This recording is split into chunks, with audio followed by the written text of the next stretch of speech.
The story starts here in the heart of the city.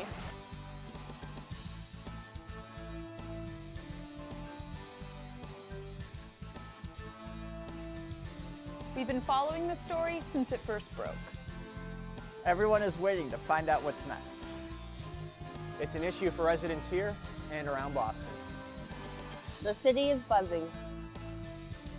You saw it here on SU News. Exclusive details you'll only see here. And now we're getting the answers. It's the talk of the town. It's all coming up on SU News.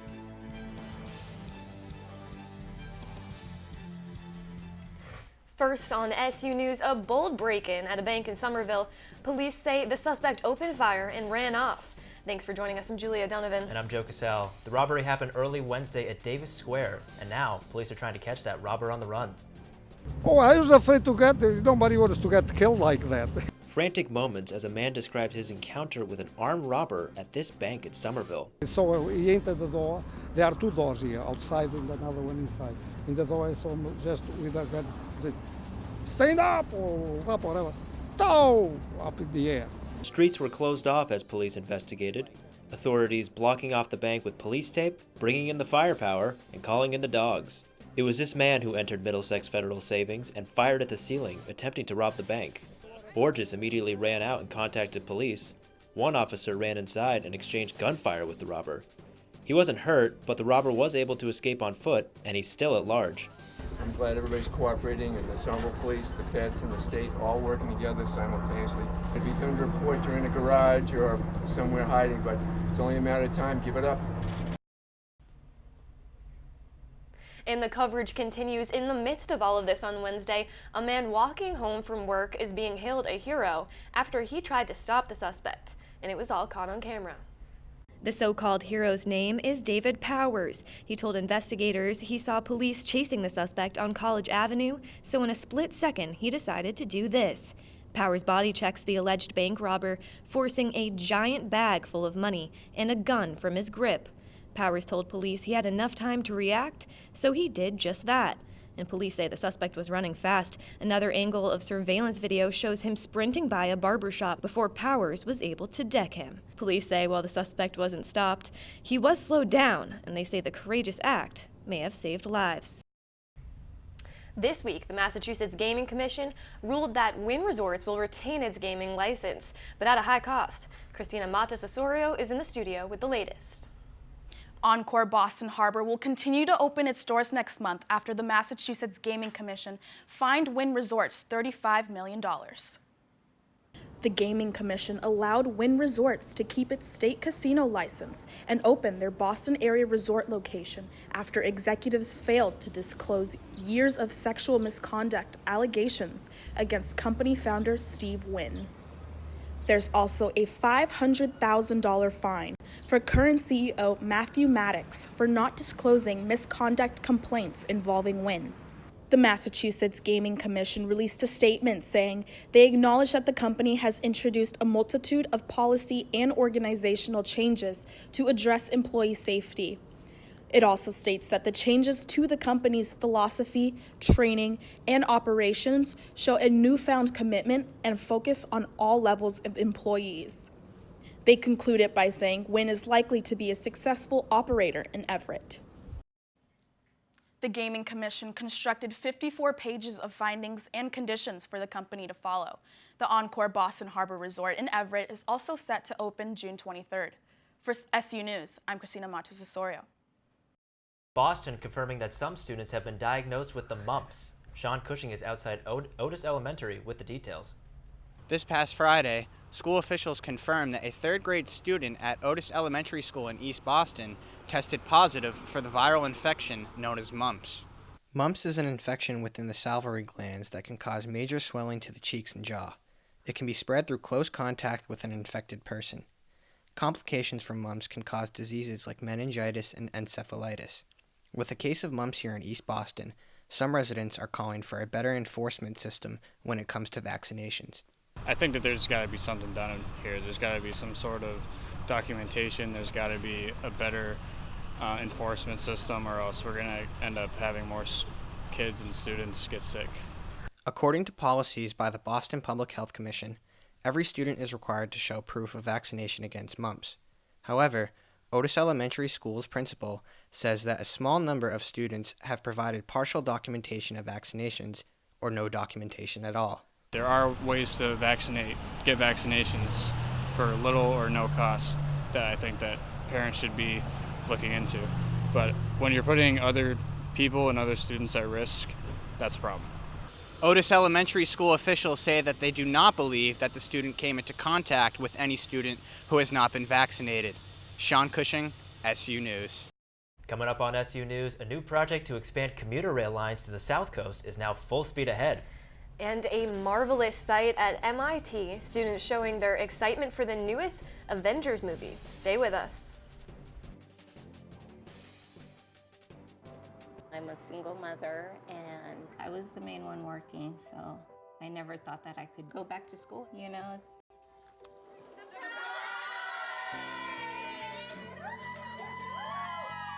My sister, my mother, everybody wanted to help me with my kids. I could not have gotten my diploma without my family. Find free adult education classes near you at finishyourdiploma.org. Sure, I look cute now, but when my owner lost his job, it was rough. I was living on the street, and one night, me and this Cocker Spaniel got into it so bad, I wound up looking like an ice cream cone. I cried a little bit, but thankfully I got rescued, so I'm running, I'm jumping, all back to my old self. And I'm ready to give unconditional love, even if you put a lampshade on my head.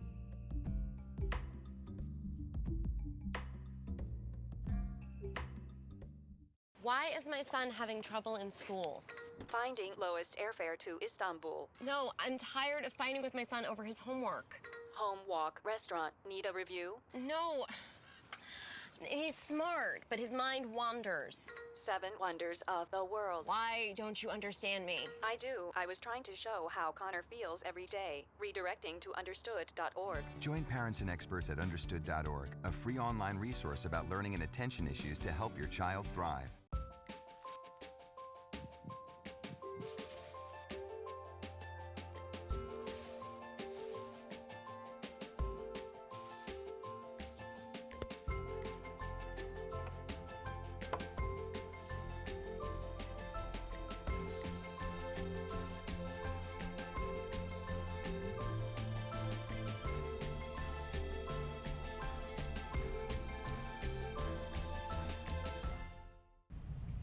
Welcome back to SU News. The MBTA is working toward a more efficient boarding process. Passengers are hearing a new announcement that will make the process easier for all. Elizabeth Hadley is live in the studio.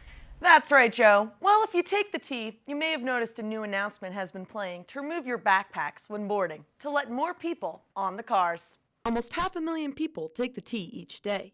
And with more and more people having to commute to the city, the MBTA is increasing their announcements. On Twitter Thursday, a poll reached over 4,000 votes for which announcement to play next. The options included don't litter, no smoking, bikes on the T reminders, or let riders exit the train first. People say the announcements are helpful and want them to play them even more. The poll lasted for 24 hours, and it was announced this morning that let riders exit the train first announcement will be played next. The MBTA hopes these announcements will ease the rush hour commute for riders. For SU News, I'm Elizabeth Hadley. And the MBTA is taking a big step forward in their hopes to restore commuter rail service between Boston and Southeast Massachusetts. Krista Mers has the latest. A project to reconstruct and expand commuter rail lines to the South Coast has cleared important hurdles after receiving a federal permit and full state funding. The project's first phase will extend the Middleborough line to New Bedford and Fall River, bringing 6 new stations and 2 layover facilities into the rail network. Officials also plan to reconstruct almost 30 miles of tracks along the New Bedford Main Line and the Fall River Secondary Line, and to upgrade the existing Middleborough Secondary track. In theory, it's a great idea. Hopefully it will ease up traffic. I'm not so sure that it will, considering that the other commuter rails don't operate that well as we speak. Phase 1 would allow for passenger rail service between Boston, Taunton, New Bedford, and Fall River. Start of service is projected to be in late 2023. Krista Mers, SU News. State officials approving a new bill to allow a non-binary option for gender on birth certificates and driver's licenses. SU News reporter Shinamu Kane has more. Massachusetts Senate just signed the bill that will allow individuals to mark X as their gender on documents. After failing to get passed once, the bill known as the Gender X Bill has now finally been passed. The bill will now allow non-binary and transgender individuals to change the gender on their license. The change will also be added to state IDs and soon birth certificates and other government documents. It's great for the LGBT community. I think they should allow whatever they want, really. I don't see how it affects anybody in a negative way. But some oppose the bill, such as Andrew Beckwith, president of Massachusetts Family Institute, who believes it could lead to false government documents. But many are still on board with the change. Just allow people to have their rights.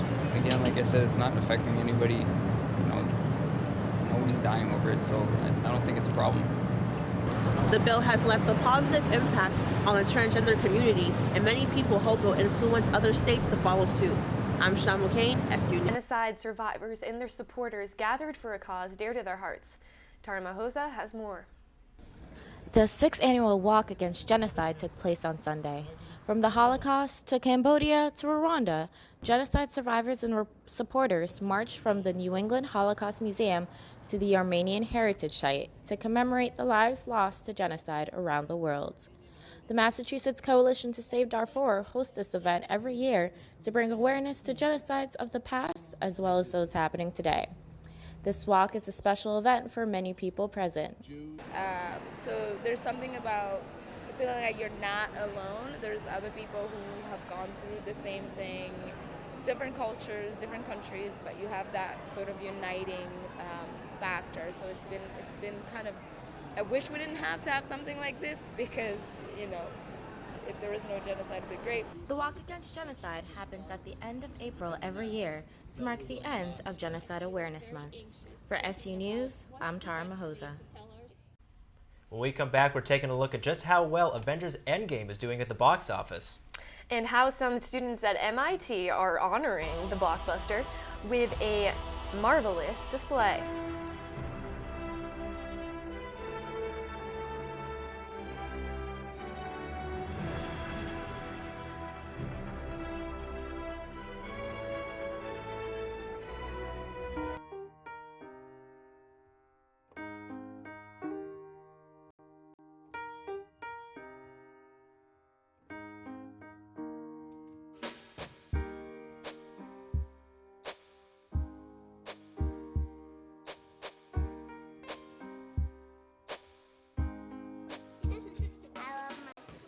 My heart doesn't see race. Love is love.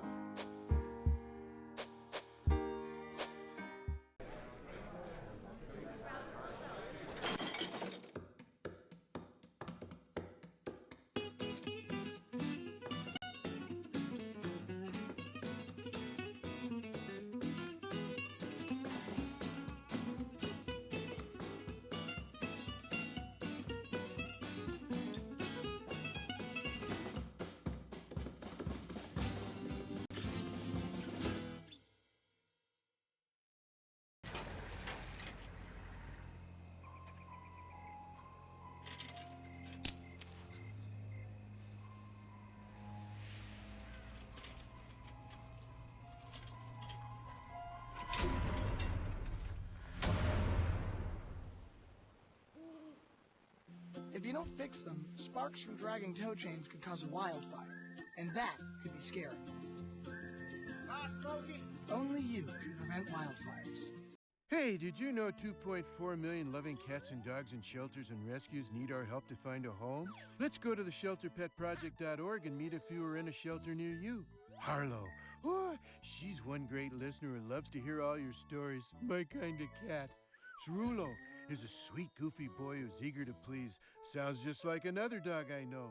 So go to the shelterpetproject.org, search your local shelters and rescues, and go for a cuddle with your next best friend. Adopt. Welcome back. Joe, it was a crazy weekend. That's right, Julia. Of movies and TV. Yep, I know. Don't even get me started. We had Avengers, we had Game of Thrones. But yeah, let's get into it. Our reporter Amanda Macalino is here in the studio to give us the details. That's right, guys. The hit HBO show Game of Thrones broke multiple records during their long-awaited Battle of Winterfell episode, which debuted this past Sunday night. The third episode of the final season, fittingly titled The Long Night, was reported by HBO as the most watched Game of Thrones episode of all time, with 17.4 million viewers tuning into the epic clash. The battle also broke another record. According to Twitter officials, it was the most tweeted about scripted TV episode ever, with nearly 8 million tweets throughout the 82-minute episode. The battle for the Iron Throne will continue next Sunday on HBO. And now Fox announced on Tuesday morning that their television drama Empire was officially renewed for a 6th season. Currently, they have no plans for Jesse Smollett's character to return to the show as for right now. Fox officials said in a statement on Tuesday, at this time there are no plans for the character of Jamal to return to Empire. Producers cut Smollett's final 2 episodes from the current season of the show following his arrest in February, and now we're looking at Smollett's possible final appearance from this past week's episode, which was reportedly the first primetime TV show to feature a wedding with 2 black gay men. Smollett was originally charged for plotting and carrying out a fake hate crime, and he told reporters he was targeted for being a black gay man. Those charges were dropped in March, but the state of Chicago is now suing the actor for more than $130,000 in order to recover the cost of the investigation that took place this past January. And on the big screen, Avengers Endgame is breaking all sorts of box office records after a whopping $1.4 billion opening weekend. The Infinity War sequel had the highest domestic box office opening of all time after raking in $350 million. The film also had the largest nationwide theater release ever this weekend, with over 4,000 theaters streaming the film in order to accommodate the high demand after pre-sale tickets skyrocketed. Avengers Endgame is on track to surpass the movie Avatar, which earned $2.7 billion while in theaters, and become the highest-grossing movie of all time, with a current estimated total of $3 billion. Now, Endgame is setting its sights on securing the biggest domestic second weekend of all time. The record is currently held by Star Wars The Force Awakens with $140 million. Live in the studio, Amanda Macalino, SU News. Going along with the theme of Avengers Endgame, some students at MIT really got into the spirit, covering the Great Dome with Captain America's shield. We go now to our reporter Tom Dufton in Cambridge to take a look at this marvelous prank. Now, something to marvel at here down at MIT, a couple of pranksters have gotten into the spirit of Avengers Endgame in a unique way. With the Avengers suiting up for the final time in the new movie Endgame, some students draped the university's signature dome with a giant cloth version of Captain America's red, white, and blue shield. People who live in the area were pretty impressed with this hack. I think it's great that the students at MIT are celebrating Avengers Endgame. I love the school spirit with the shield on the roof. Great job. Their efforts drew a Twitter reaction from Captain America himself. Now, the shield has since been taken down, but Avengers Endgame is sweeping the box office, and you can see it in theaters everywhere. For SU News, I'm Tom Dufton. That's all we have time for today. And we're saying goodbye on our final newscast for SU News. I'm Julia Donovan. And I'm Joe Casal. Have a great day. Have a great day, guys.